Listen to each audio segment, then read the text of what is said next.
Handcuffs and sage may not be appropriate for all listeners. Listener discretion is advised.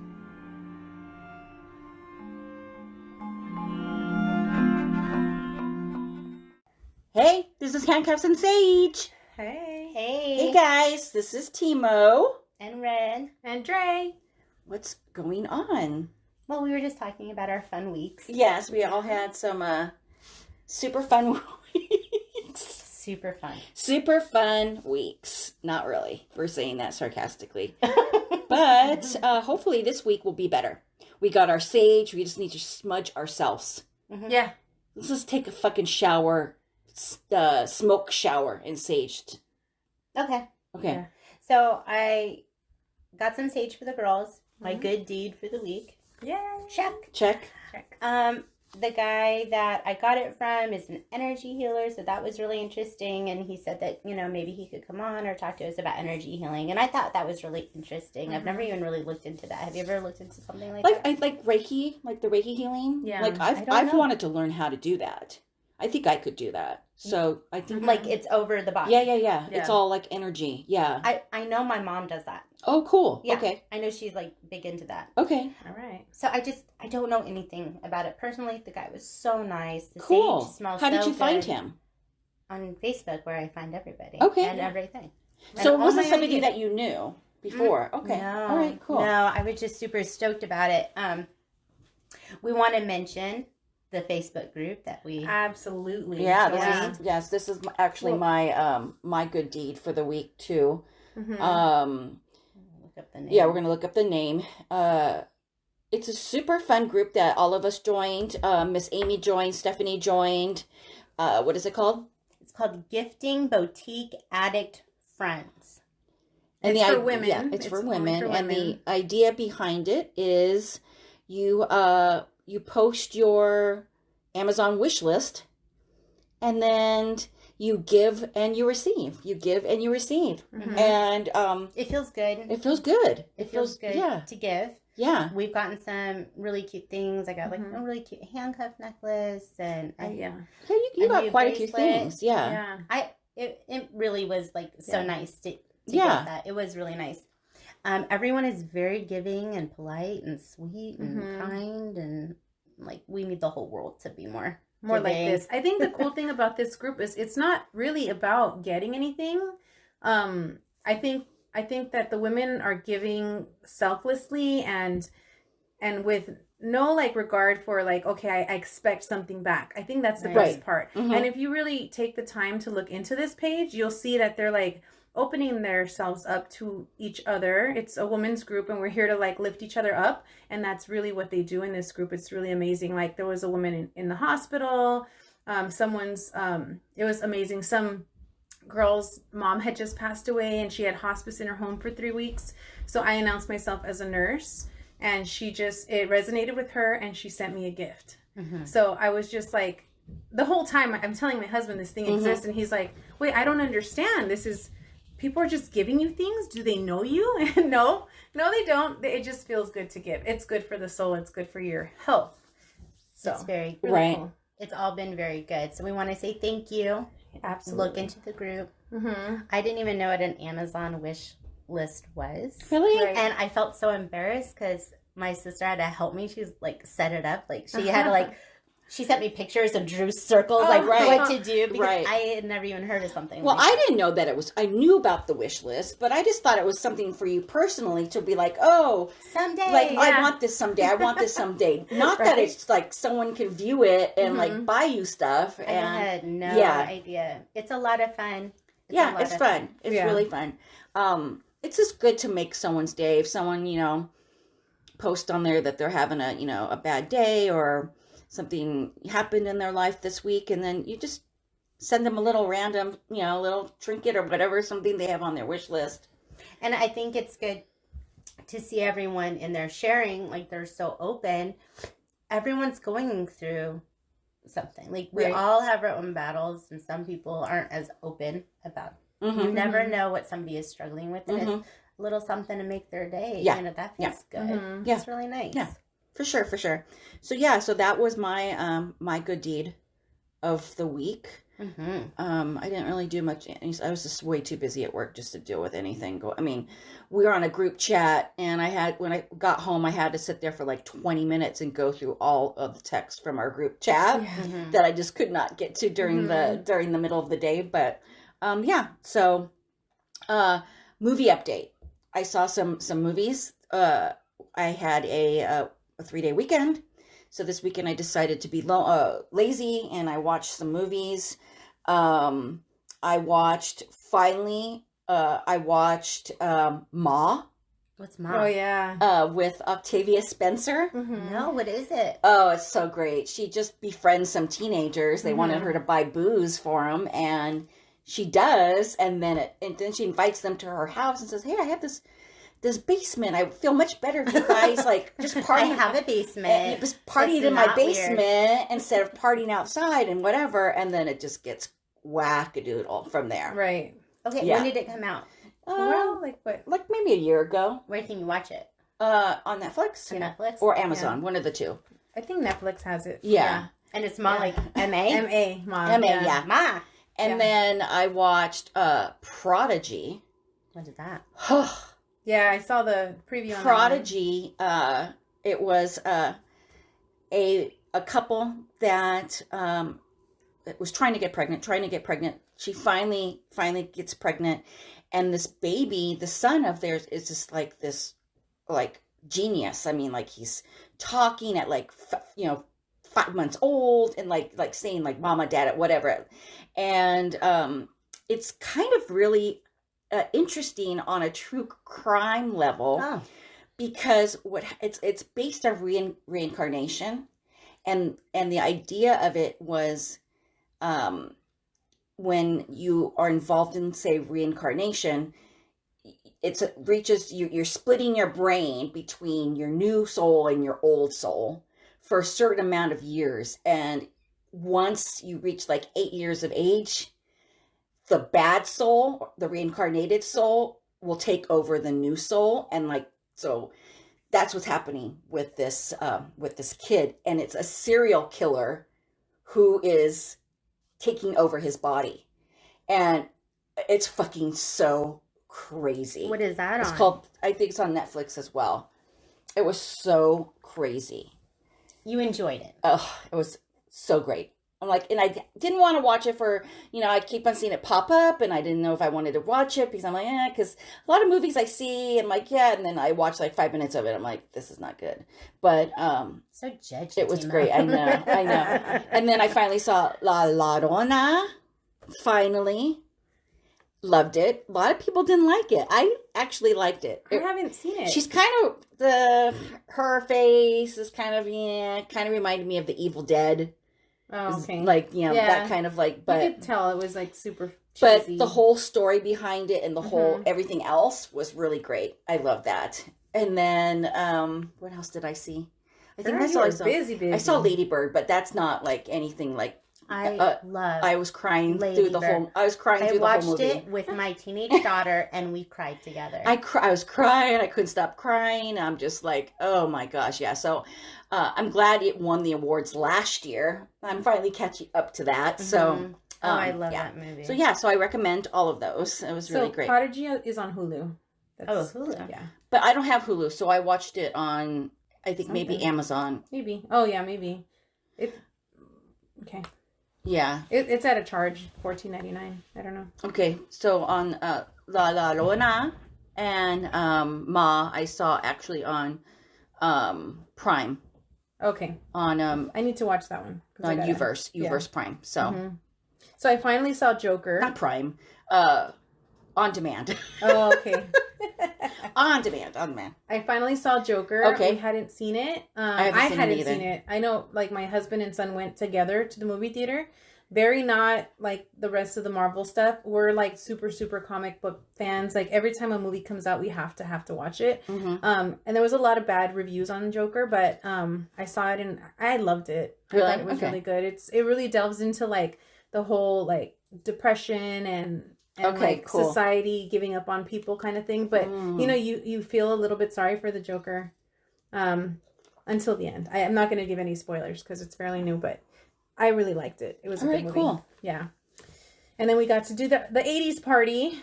My sister turned like 29 for the I don't know how manyth time.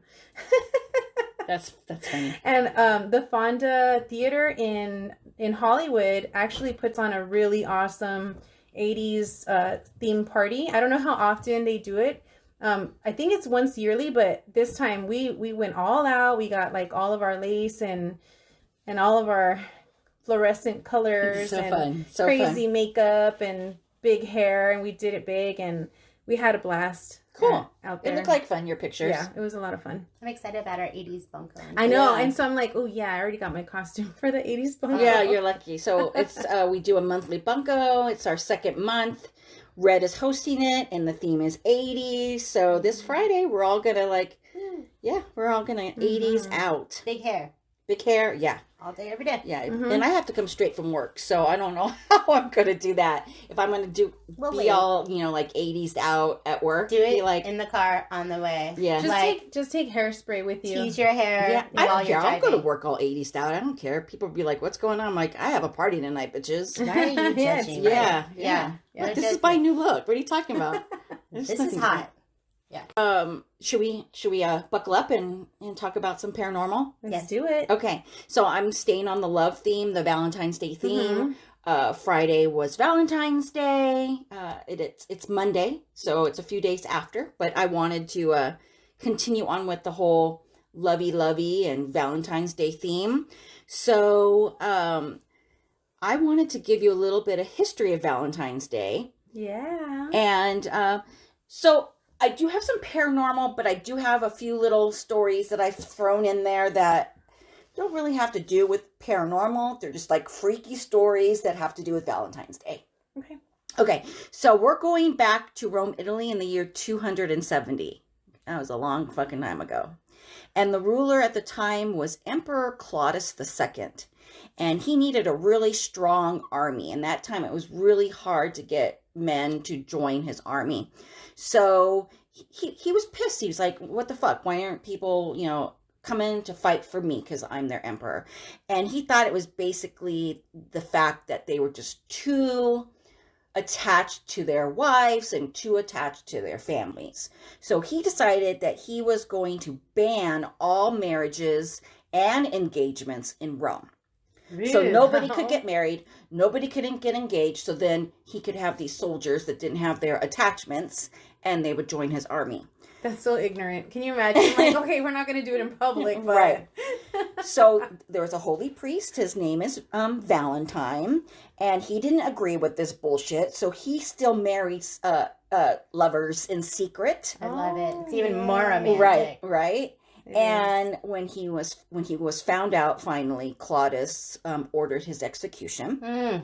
He was dragged before the prefect in Rome. They beat him with clubs, and then they beheaded him. Wow. They beat him with clubs first? Yes, and then they beheaded him. And this all happened on February 14th, 270. Wow. So he is now a saint. So now we honor him, Saint Valentine. And that happens on the day that he was executed, February 14th. Oh my gosh. And So, we yeah. celebrated. I know, right? My husband and I really celebrated his death on that day. I never knew that story. Me neither. Yeah, that's so sad. So, in honor of these young lovers, I'm going to tell us a few stories about the most romantic ghost of New York City. And I don't know why New York City.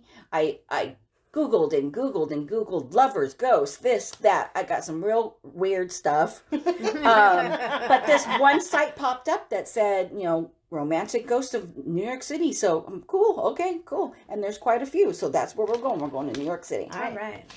I want to go to New York City. I know. I've never been. So I think that would be fun to go sometime. Yeah. Somebody said it was just amazing. But Really? they put all their trash out on the sidewalks. Oh. Yeah, on trash day. It's just all out there and it can kind of smell sometimes. Oh. When you go in the wrong. I had never Like heard just of their that. bags out there? Yeah, That's trash probably why bags. their rats are so out of control. Yeah. Right. Yeah. Okay, great. Fun. So we'll stay away from neighborhoods.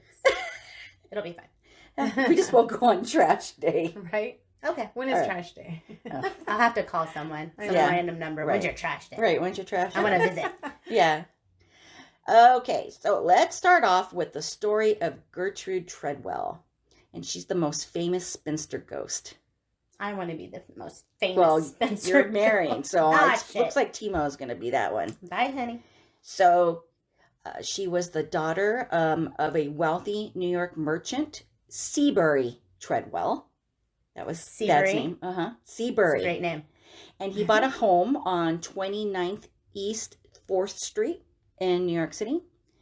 Gertrude was born in 1840 and lived in the house with her parents, 7 siblings, 2 brothers, 5 sisters, and she was the youngest.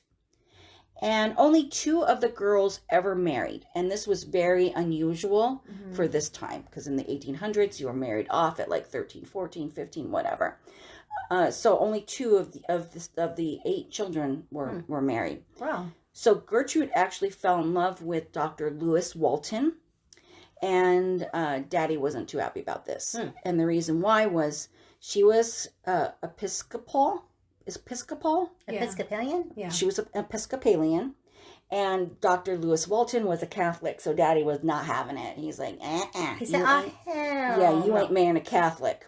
So he forbid her from marrying him. And this put Gertrude into a serious state of depression. She pined away for him. She became a recluse and a spinster. And she died in 1933 I think it was like 93 years old. Never been married yet. Anything. My heart. Yeah. Oh, that makes me so sad. Very sad. Do you think at some point her father was like, oh, I think maybe I fucked up. It maybe would have been better for her to be a Catholic. I don't know. Do you know what I mean? That just hurts my heart. Yeah, but religion was a big thing back then. Yeah. So, I mean, people back in the day, people were killed for being Catholic. You know what I mean? So today, the home is called the Merchant's House, and it's a museum. And staff and visitors hear her footsteps on the stairs. They hear music coming from a broken piano in one of the rooms. Computers freeze as soon as you type the name Treadwell. And you feel random cold spots. Something brushes against you. And then they've also seen swirling mist clouds pop up here and there. So Gertrude is also seen. Her father is also seen. And her brother Samuel is also seen. So those are apparitions that are seen in the museum. And after her death, neighbors saw her run out of the front door, scolding the noisy children that were playing on the street. She's such an angry ghost. I know. Well, she was a spinster. A virgin? Oh, maybe. Oh, man. Maybe. And then you're going to love this, Red. A woman in a brown dress is seen, and she's told some visitors that the museum was closed and they needed to leave when it wasn't. I would totally do that. Right? Get out of here, kid. It's closed. And then there's also an old man that's an apparition of an old man, and he actually came down and saw these 3 young dudes that were hanging out in the museum, and he's like, get out of here, you gotta go. And they turned back around and he wasn't there, and they're like, what the fuck? And then during the little tour thing, they saw a portrait of Seabury Treadwell, and they're like, dude, that was the guy that just told us to leave. I think crazy. I love angry old ghosts. Those are the best ones. I know. Cranky old people telling you, get out of here. No candy for you. So another fun thing that they do is they do a candlelight ghost tour during Halloween time. And then they have periodic paranormal raffles. A raffle? A raffle. Oh, a raffle. What are they giving away? You get to be a part of their ghost investigations. Oh, I like it. Yeah, that's fun, right? Yeah. I would totally do that. Let's win it. Yeah, so that is the story of Gertrude Treadwell. And the reason why she's the most famous spinster ghost. Mm-hmm. She's so angry. So that's gonna be something that we put on our little bucket list for our road trip, is that museum. So now we're going to go to Brooklyn. Brooklyn, there's a home called Melrose Hall. It's in the Flatbush section, and it's a haunted mansion. So it's set back from the street in a long lane of trees. So almost like those plantation homes in Louisiana, where you have to drive through like a lane of trees to go. Yeah, so beautiful. But the inside is almost sinister. There's dark hallways, oddly shaped rooms, rooms that just look like black holes. There's trapdoors. It looks creepy. Like they open the door to the black hole. This looks like a black hole. This looks like a black hole. Beetlejuice. My son's room's a black hole. There's secret passageways. And this is during colonial times. So it was bought by Colonel William Axtell. And I really love this story because this story is like, just wait, it's crazy what happens. So he was a loyalist to the British Crown who loved to party. So he was just like drinking it up, hanging out with the wrong crowd. And so he had to build these secret little rooms and chambers so that he could party in, because he couldn't let they couldn't find out. The British Crown. We need a place to party, right, people. Right. We are building secret places. Right. Oh, I want to do that in my house. Yeah, so he couldn't get caught. So he did that, and then he would have these like, hidden parties, and then he ended up getting engaged. Well, he really loved his fiancée, but he really loved his fiancee's sister more. Oh, Damn. okay. Yeah. All right, Ken. Oh, okay, calm down. And her name was Elva. So what did he do? He decided he was going to build a secret chamber above the ballroom with all the luxuries that money could buy to hide her away and keep her secret from everybody else. So she was into her sister's man? She was. Ew. Oh my God. But she was also into being hidden away to be his mistress. She a freak. Yeah, Mhm. right? Mhm. So he put one of his slave women in charge of her. Mm. So he and the slave woman were the only two that knew about her. Poor Elva in the She secret got room. herself a sugar daddy. Right. So while he was What the away, hell did she do all day? I don't know, but the slave would bring Did she her have food. books? would- Did she have Cheetos? I'm sure it was all luxury you could buy.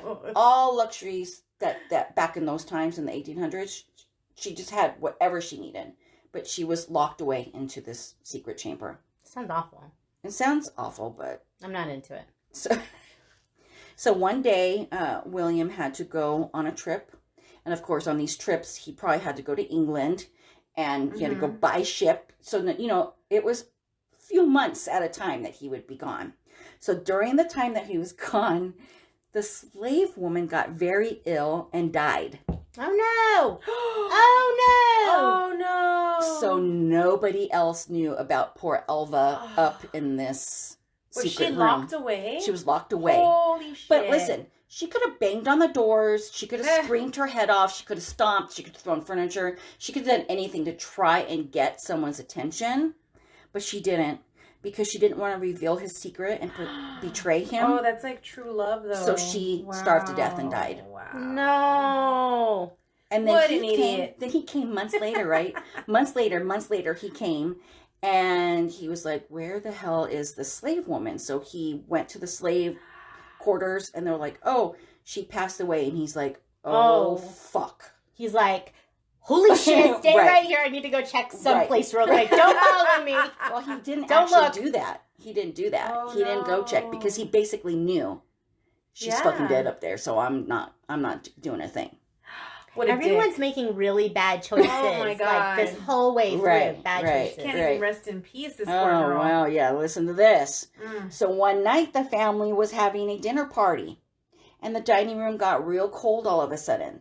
Candles blew out, windows swung open, then the secret door above the ballroom swung open, and there stood the decaying apparition of Elva, pointing her finger at William, and then pointing the finger at his wife, her sister. And then, Damn! Oh. It is a soap opera up Right, in here. right, Son of a bitch. You let and me then she die. pointed over to a wall where scratched in the wall said betrayer, and then she disappeared. Damn! Way to make an exit. And then everything slammed shut after that. Holy crap. And then they heard a cry of agony and a sound like a body hitting the floor. So William died like within hours of this happening. What? And then they didn't want to sell the property, but they had to sell it. And then they went and found this secret room and found poor Elva there, all decayed. Oh my Yeah. God. So she now haunts this home, probably just because she still doesn't want to betray William. And so she's seen all over. Now, this house isn't there anymore. They actually tore it down and rebuilt on top of it. Oh.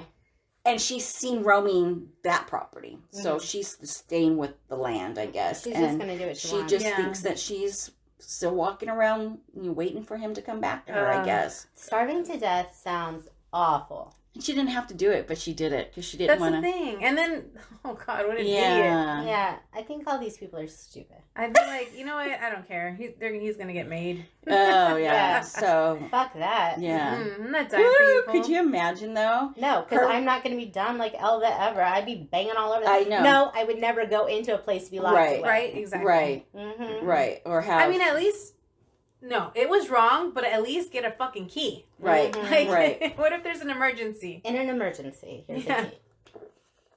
Oh my Right, God. right. Everyone in this story sucks. All right.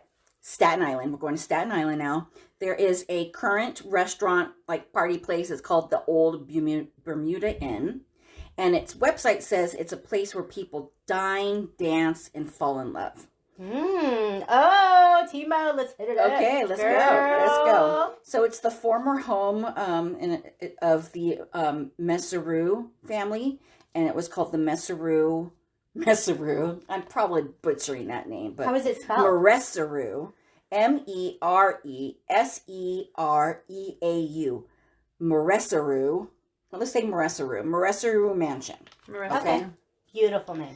So it was built as a wedding gift to Martha Mereseru in the 19th century, and Civil War began shortly after that. I want someone to build me a house. Mansion. Do you think they can do that on the As a gifting wedding gift. Yeah, Facebook page? Yeah, maybe. They're like, hey, look out front, build you a house. That'd be cool. You having a bad day, girl? Yeah. Or it'll be one of those, they make those homes out of like the train car. Like, they like build these like little itty bitty little houses and Like people the live in box little- car. like bus kid? car, yeah. They do those. She wants a mansion. Okay, all right, At this point, I deserve a fucking mansion. for sure. Just kidding. For I'll sure. take like a 1-bedroom like apartment. At Okay. this point, Yeah. for free. Okay, Mhm. yeah. So in 1861, Civil War broke out. Mr. Mereseru was off to war. Unfortunately, Is it Mazzaro? No, it's Mereseru. Marissa. I think we should play Mazzaro. a game where we take a shot every time you try to say the name. Yeah, we don't even have nothing to drink, so. Do you guys want one of these? No, it's all right. Oh, good, It's because good. I only have one left. Aw. So, unfortunately, Mr. Mereseru was killed in battle. And then she joined him shortly after that of a broken heart. So she still roams the mansion to this day, frantically pacing and fretting, desperately waiting for her husband to return. So people see her silhouette in the windows. It's a restaurant, so strange noises come from the restaurant. Doors open and close on their own. And during a recent renovation, there was her portrait, an oil painting, and it friggin' caught on fire mysteriously. Oh. And they Oil paintings, I don't care what the painting is, it's creepy. It's creepy. Oil paintings are creepy. Yeah. They should have known it was going to come up in Right. flames. Mhm. It's creepy. So she died of a broken heart, and I think that really does happen, right? Yeah. Yeah, I seriously You think. hear about older... I think I might die of a broken heart one day. Yeah, maybe. You have Yeah. older couples that have spent their life together and they die like within a day of each other. Yeah. So crazy. Mhm. Yeah. Mm-hmm. I just think it's true love, and that's what happens. Well, we'll see with Scott and I. Yeah, we'll see we'll if you see. love me. Mm-hmm. Mhm. You still living? Okay. I don't All know. right, right, then you just So- come back and haunt his ass. Right. Until, In a yeah. brown dress. Right, right. Okay, so now we're going to the Latin lover, Rudolph Valentino. Everyone do a shot. Yes, he is the ultimate romantic. And now the ultimate romantic ghost. Do you know who Rudolph Valentino is? I don't. Okay, so back in the day, in the black and white films, like the Mm-hmm. 20s, like the Roaring 20s, he was a hot actor. Like, all the women loved him. Okay. So he was the hot thing. He So died at a very hot young, right now. he Mhm. died at a very young age. Hmm. There's a whole story that I could go in with him. It was something really stupid too that in today's time you would never ever die of. Like, it was like a stomach ache or something stupid, and like, I don't know, appendix or something that had to do with that. I'm not exactly sure.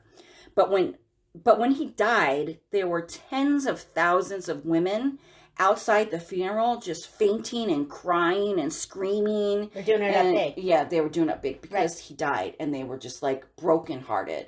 I was so brokenhearted. Like, I can kind of understand this. Uh-huh. I was brokenhearted when Kurt Cobain died. Yes. I remember hearing it and Yes. just being a mess. Yes. Everyone at school was a mess. I just Right. thought, the world is over. And we were so young too. And that was like the first time that you kind of like love somebody, like celebrity wise, and then for Right. them to die so young. Mm-hmm. Well, he You died just- from pleurisy, which is like, it's like an inflammation of the lining, like say, you know, of your organs. Uh-huh. Like, so your lung would be, the lining of your lung would get inflamed.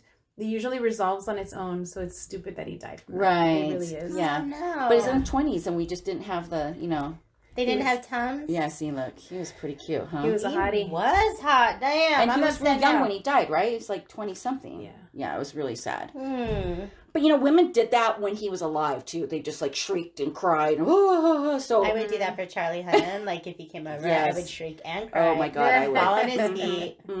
For Yeah. sure. Mm-hmm. So there is a place, I don't know if it's a nightclub or a restaurant, it's called Astoria, and it's in Queens. And this was his favorite place to dine. Oh, so it's a restaurant.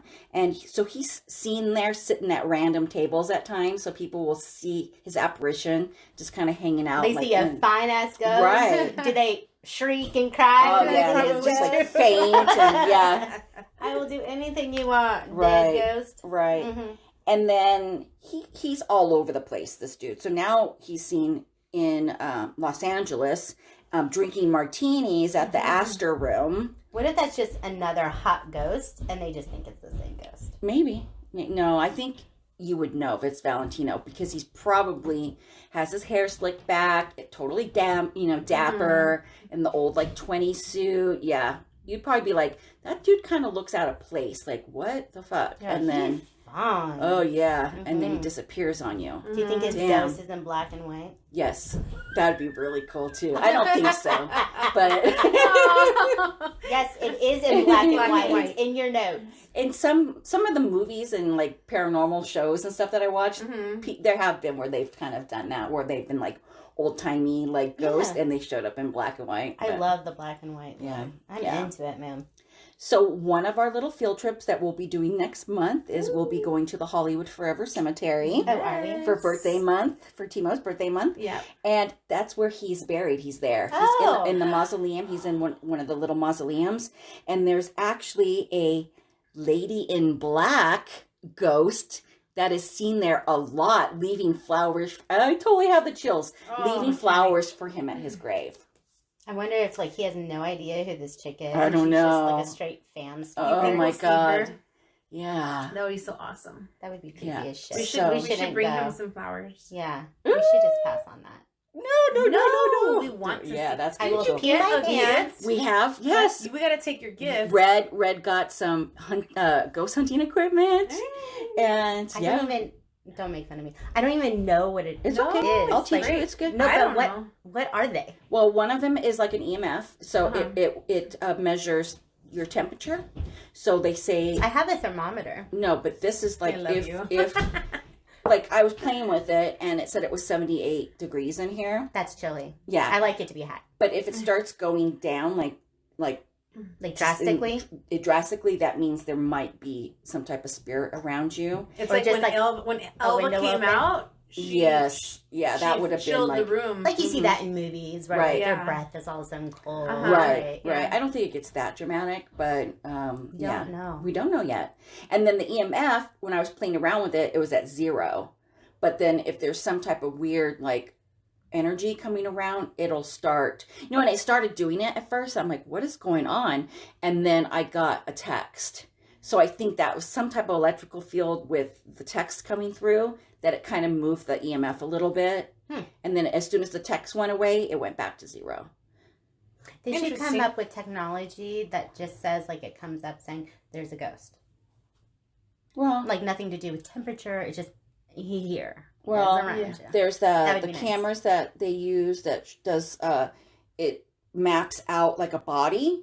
So like remember I was telling you like the little stick figure bodies, and if one pops up where there's no person standing there, then it's mapping out a body that we can't see, and that's a ghost. Creepy. That's some real that's Zach Bagans' equipment. Like that's some That's awesome. Can Zach Bagans send us some equipment? Oh, we should just do an investigation with Zach Bagans. We should all just be best friends with Zach Bagans. Well, it's going to start when we go to the museum in Vegas. We are going to become best friends with them? Yeah. Yes, you hear that? I will make it happen. We should use like best friends. We're besties now. Hey. All right, so let's move on. Remember when I did the Rosemary's Baby and I was talking about the Dakota? That big, huge, like, Gothic-looking... Yeah. It was really interesting. Yeah. So, John Lennon was assassinated out front of the Dakota. So, him and Yoko Ono lived in the Dakota. That's where he was assassinated. And she actually lived there, continued living there for, like, another 20 years after he was killed. I didn't know that. Yeah. And one day... I wouldn't do that. I wouldn't. No. Yoko. Come on, Yoko. Yeah, I don't know. I know it's not cool, but I'm a little down on Yoko. But you know what? Yeah, I don't know. One day she walked into the room where his grand piano was, and he was just sitting there. And he said to her, "Don't be afraid, I am still with you." And he disappeared. So maybe she just stayed there because she knew he was there with her. Yeah. Because they were really, really, really super in love, those two. And I'm sure she was really fucked up for a really long time, watching her husband get killed right in front of her. Yeah. And then in 1983, Joey Harrow, who is a musician, and a writer, Amanda Moores, actually saw him standing at the entrance right where he was assassinated. And he was surrounded by this like eerie, spooky light. And Amanda actually wanted to walk up and see if she could talk to him and see, but he had this look on his face like he was not happy. So she kind of like stepped back, and then he just faded away. Ooh. So John Lennon, when he was alive and living in the Dakota, he experienced a lot of paranormal activity. And so that place is very haunted. But those are really the only 2 times that he's been seen. But that love story between him and Yoko, and then he came to her to tell her that he's always with her or whatever. So I thought that I guess I'll stay there. Yeah. Just kidding. I would. If that was like, if there was another chance that I might be able to see my husband, my late husband, I would probably stay. Yeah. For sure. Okay, so I'm going to end it with this story. This is not a paranormal story. It's a Valentine's Day story, but it's very tragic. It's very crazy. Sorry. So, George Spencer Millett, and he's known as the saddest Valentine in the world. Oh, the saddest Valentine. Saddest Valentine. I don't know. I saw some people on Facebook that seemed pretty sad. Really? You did? Just like people dogging on it, and they're single. Oh, They're not I'm single. I wasn't dogging on it. I know, but you're nice, and they're like, fuck this day. It's like, whatever. If you were with someone that you could love on. Right. You know, it's different. Yeah. So he worked in an office. He was an office boy for a big metropolitan life insurance company. And he was very, very popular with the ladies, okay? He slut? Yeah. Well, he was only 14, so it's really weird. But this... Don't talk to me about teenagers now. I'm just kidding. This is in the early 1900s. So in... a 14-year-old in the early 1900s. Exactly. He a man. Right. Exactly, yeah. Okay. So in 1909, he was going to turn 15 on the 15th of February.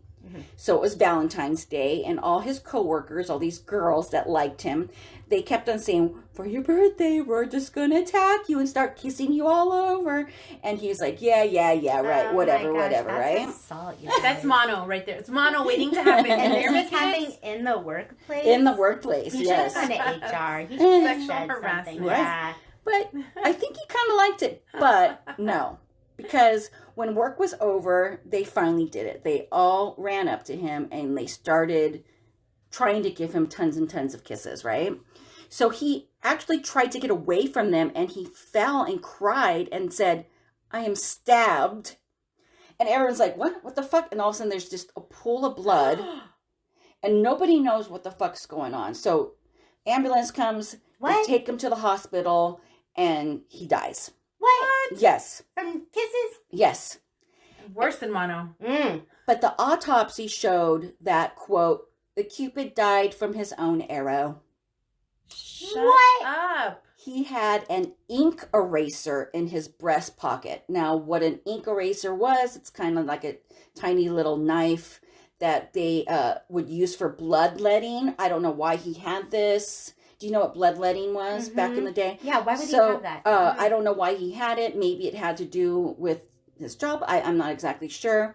But as he was trying to get away from the girls, it turned and stabbed him in the heart. And that's what killed him. Oh, And he that's said, I've been terrible. stabbed. And And I've then been he stabbed and he died. died. So his Like, gravestone... shot through the heart. I'm just kidding. Oh, no, baby. So his gravestone is at the Woodlawn Cemetery in the Bronx, and they actually put on the gravestone, lost life by stab in falling on ink eraser, evading 6 young women trying What? to give him birthday kisses in the office. Metropolitan Life Building. So that's on his gravestone. I wouldn't want that on my gravestone. That would take I mean, me he's off. dead. He has no say. Yeah, I'm a just saying. 15-year-old Yeah. kid, or he wasn't even 15 He's yet. a baby. Yeah, so he Aw. died. He died of a broken Oh, heart, no. literally. Oh, that's sad. So It is that sad. ends my Well, thank Valentine's you love for stories. sharing that really fucked up ass story. Yep, so there we go. Good job. That's it. Bravo, bravo. Okay. All right, so now It's true crime time. true baby. crime time. Some Buckle some lovers too, right? You're staying within that. Nope. Nope. No. Okay. And I'll She's tell like, you why. Valentine's over. Just No, kidding. I was gonna do a full month of killer couples, right? For Right. February. Right. Uh-huh. So I kind of shared with you guys before we started recording. I'm having just like a hell of a time right now in life. Just piles and piles of things going on. And I saw this story and it kind of put things into perspective for me a Okay, little bit. okay, And I okay. think it's like really important to hear things sometimes Mhm. like Okay. that. Let's roll with it. Yeah. So have you guys ever seen the show I Survived? Yeah. Oh, no. We read books. Is it the same thing? It's not. No? Okay. Mm-mm. No. I think I have. I think yes. Okay, so I love the show I Survived, and you can watch the first season on Amazon. Okay. And it's people, real people, just telling their stories of like something that they've been through, and they're crazy. Like an airplane crash all or sorts like a of tornado or something. Okay. things. Right. Mhm. And so I've always been obsessed with the I Survived series, and we're my favorite murder fans, of course. Mhm. And Karen has done I Survived stories. Oh, okay. I love a survivor Yeah. story Yeah. because the things that people have overcome, Mhm. right? And no matter what you're kind of dealing with in life, you can say, I can get through this because I got through that, Right. right? Mhm, Yeah. mhm. And so I changed course and I'm doing this story and I'm Okay. actually really excited about it. All right, cool. Ooh. All right. Once I am too. Yeah. So I survived when that show starts, it's just the person. Like you're just watching the person tell their story and it can be like really emotional, but it's through their words. So I wrote out her words. Oh, Okay. all right. Okay. I'm going to try to get through this without Okay. crying, Oh, but no. it's hard. Okay. So But if you want to cry, fucking cry, girl. thank you. I will. All right. Okay. I know. Okay. I know. So this woman, her name is Bridget Kelly, and she's just so darn cute. And she's talking about what happened to her when she was 24 years old. Okay. Okay. Her name's Bridget Kelly. So it's June 2002. It's in Killeen, Texas.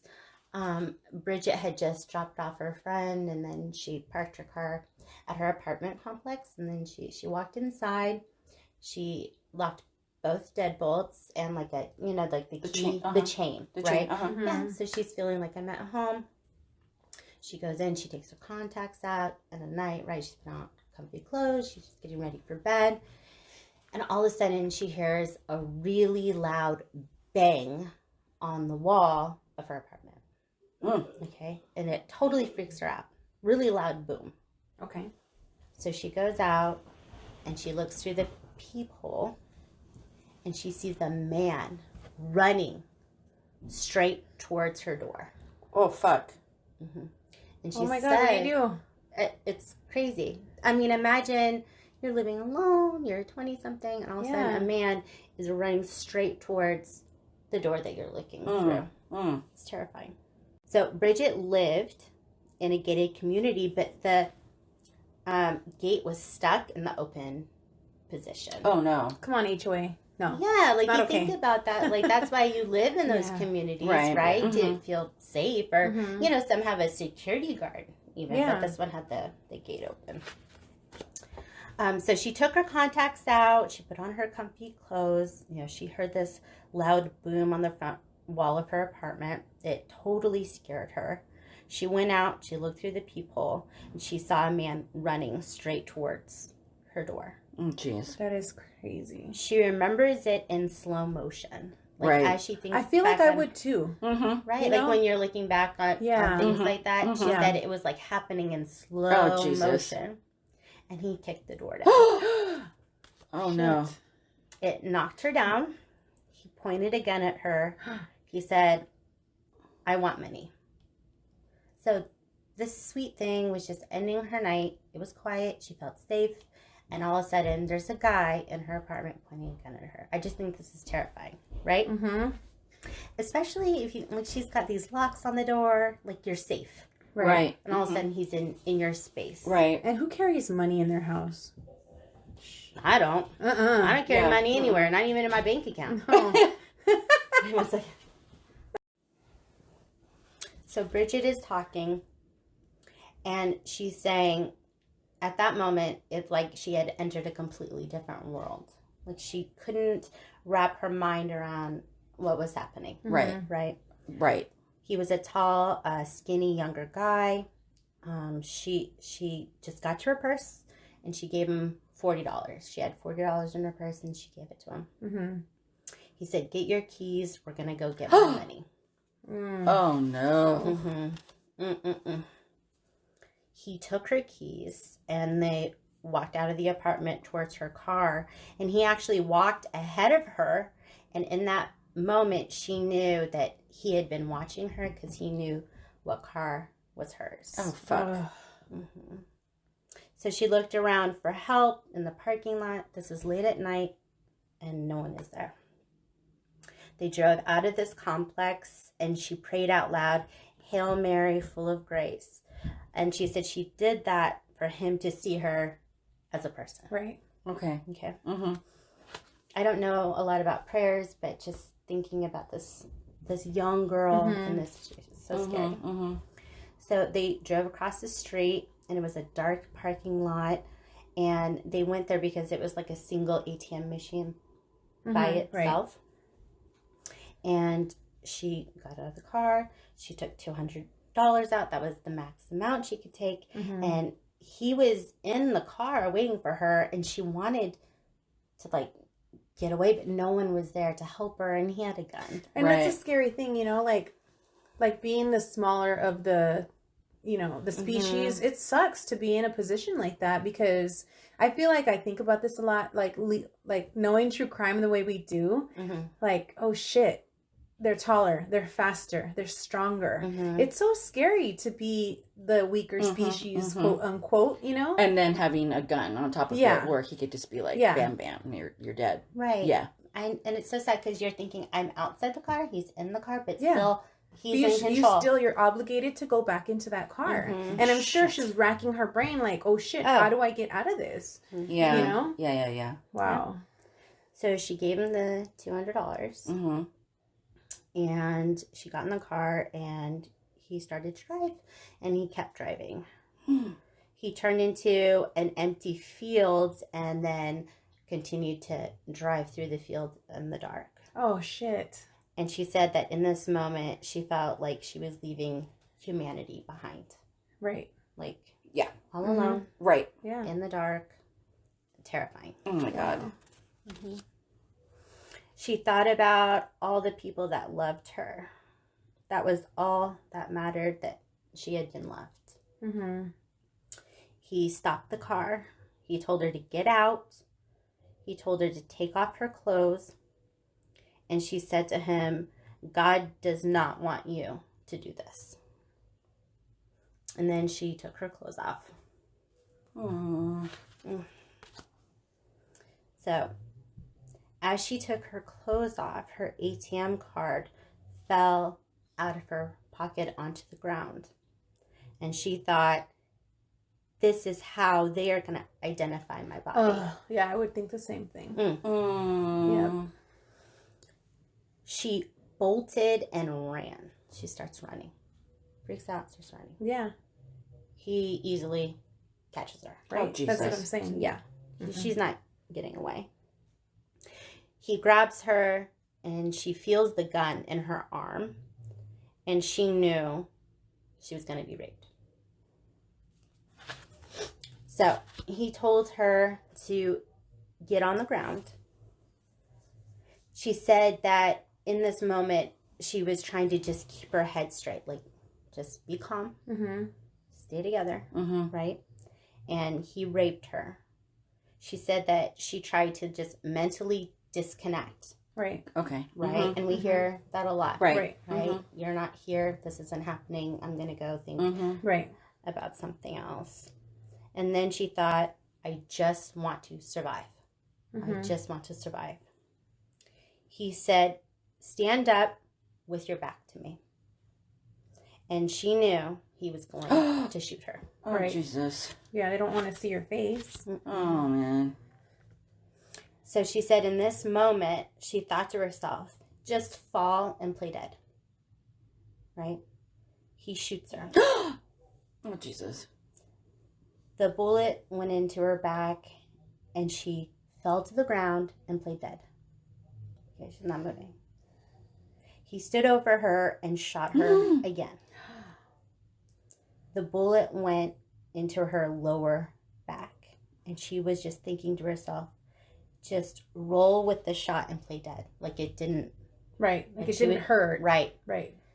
And I always hear stories that like gunshots really burn and they hurt. And she is just laying still. Like she Oh, my God. She said she felt the bullet go through her. The bullet had gone through her colon, stomach, diaphragm, liver, and spleen. And she says, but it didn't get my spine. Wow. She laid still. She could hear him walk away. He then turned and shot her one more time.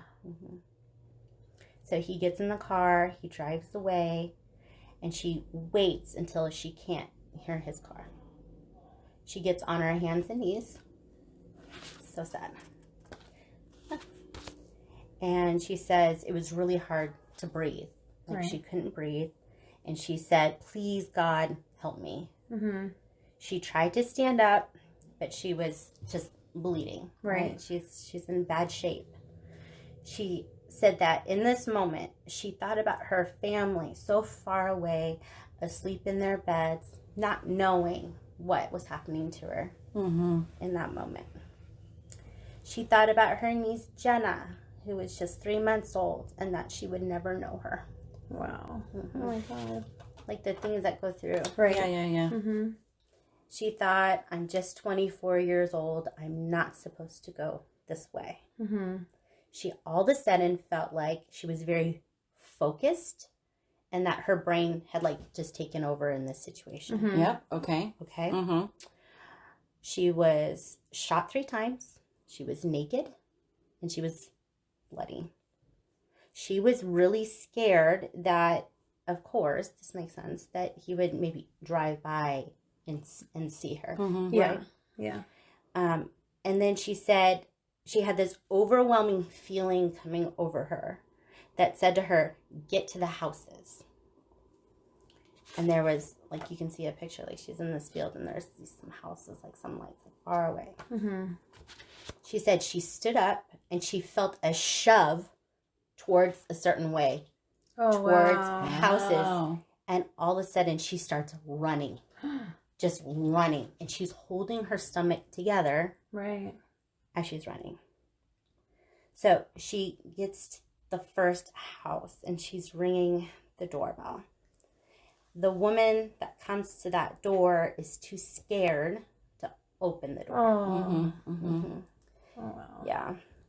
How frustrating. Mm-hmm. Right? So she goes to the second house.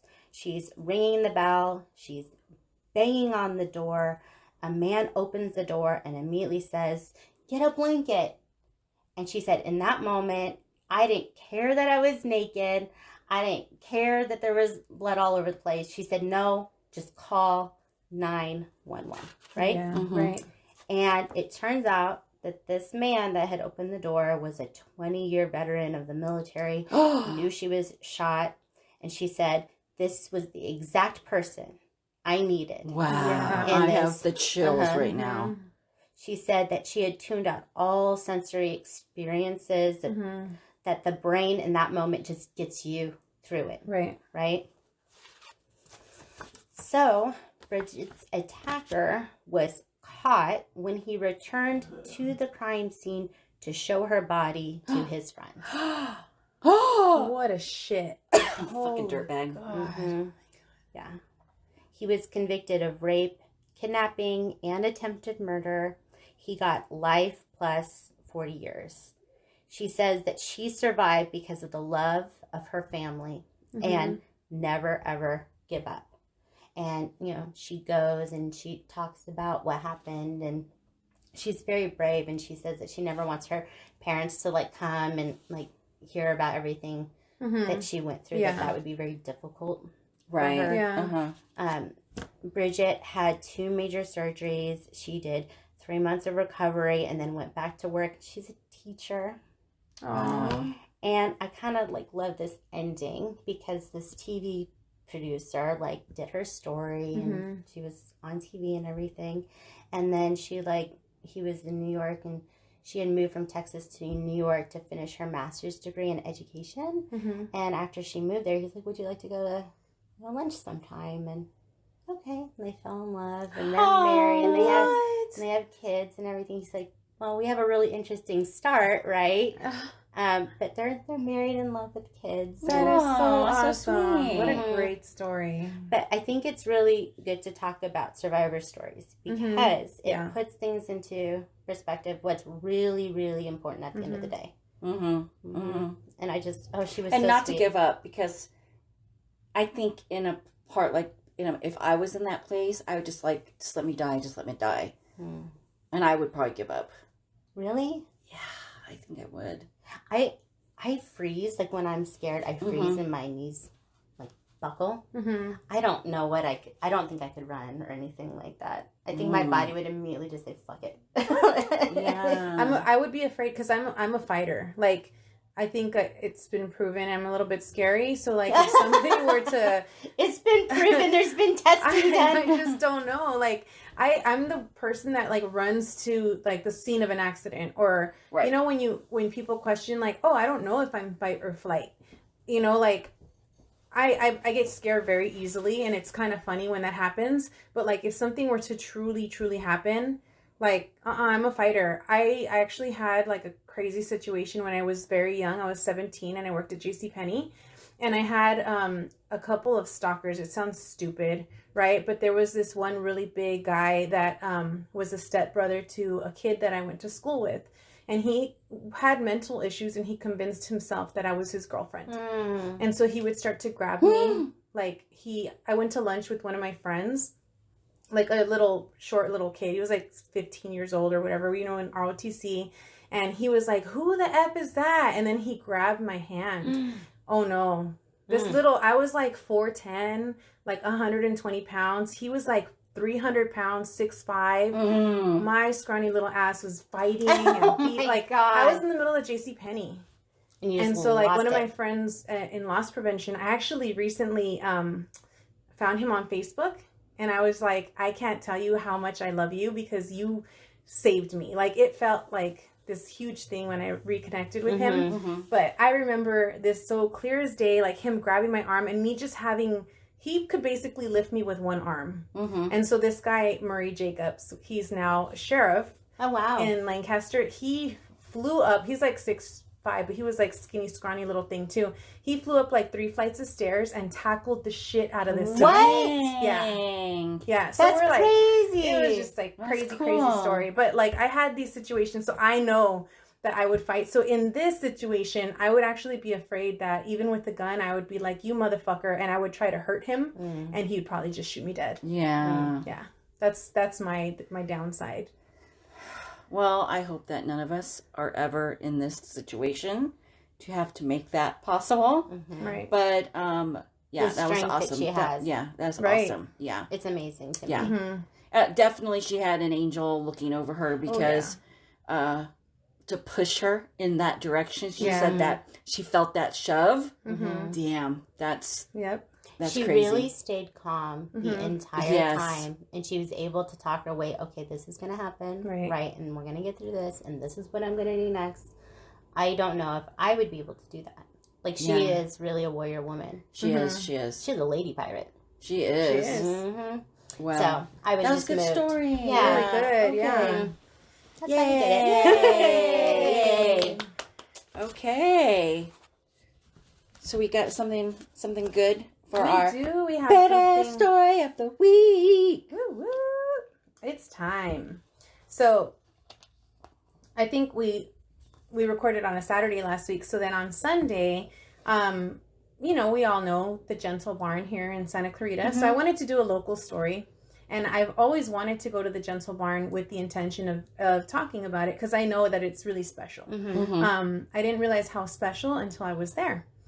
So, have you guys been? I've never been. Okay. Oh, it's nice. You need to go hug a cow. Because let me tell you, you can hug a cow? Oh, yeah. Oh. It will change you. I could not, I stayed hugging cows. My husband has pictures of me hugging cows. You got crazy with some cows, I got some crazy, I got crazy with some cows. It's adorable. But I wanted to talk about the owner of this, or the founder of the Gentle Barn. Her name is Ellie Lax. She actually talks about her story on a TED Talk. It's on YouTube. It's like 15 minutes. Totally worth watching and listening to. She talks about how she was a very sad little girl. She, at 7 years old, tried to kill herself. At 7 years At 7. old? Yeah. Insane. Oh, baby. Like, of course, at 7, she doesn't know how to really do this, which is great. So she said that in that moment when she was done with life because of all the sadness that she had been experiencing, she said that a hummingbird came right up to her face and just stared at her and looked through her soul. And she said she could see all the colors and its eyeballs. And it was just in that moment, she realized that there was something more to life. And so then she had the dream from when she was just a little girl to create something where animals were involved. And that dream came true in 1999 when she founded on a half-acre property, the Gentle Barn in Tarzana. It's in Tarzana? It was in Tarzana. It was just half an acre. Oh, okay. They got so big that in 2003, they moved to the 6-acre property that's now in Santa Clarita. Right? Okay. So it started off really small. Right now they have, which is amazing, 900 volunteers. There are 900 volunteers. So when you go, there are 170 animals currently, and they're only open on Sunday from 10 to 2, I think. each animal has its own handler, Mm-hmm. and they know that animal. Like, like anyone else, we're not in a good mood, or we're super happy, or like whatever our emotion is in that moment. These handlers know their animal.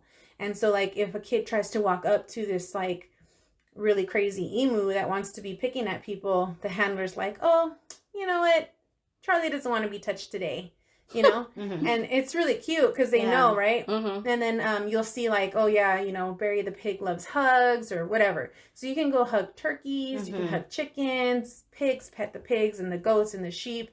It's amazing. It's so fun. Yeah. It's Yeah. a good experience. It's a really good experience, and it just made me want to see who this Ellie was, and I really do recommend watching the TED Talk on her. All right, so the best part about this, and I thought it was like super crazy. When I first heard it, I was like, you gotta be kidding me, But when you really think about it and the kind of animals they have, they do acupuncture and acupressure on their animals. And I'll tell you why. Humans, stupid humans, have gone and bought like all these like growth hormones, and all these animals are like GMO, right? Mm-hmm. Genetically modified animals. They have a cow that is ginormous. It is 3 tons. Dang. That's 3,000 pounds. Yes. A normal cow only weighs like a ton, maybe five, like a small one, 500 to a ton, right? Mm-hmm. This thing is huge. They have like problems, joint problems, and like everything hurts. So definitely, acupuncture really does help. They do a lot of like herbal healing and stuff, and they feed them all the good foods. It costs a lot of money, so I want to be an animal at this farm. I feel like I have been genetically modified and I weigh 3 tons. I need acupuncture. I need herbal supplements. Yeah. Yes. So they have, in order to even operate, they need $50,000 a month. Oh my It's God. a lot of money. But I'm telling you, they have 170 animals, you name it, and they have this horse that's blind because the owners decided to just leave him out in the sun without the sun protection, without the glasses. So one of his eyes is out, the other one is there, but it's technically blind. All the horses, you can feed them carrots, you can pet them. They have the sweetest donkey that you've ever seen. We fed the donkey a carrot, and she literally just very slowly and gently grabs that carrot from your hand. It was beautiful.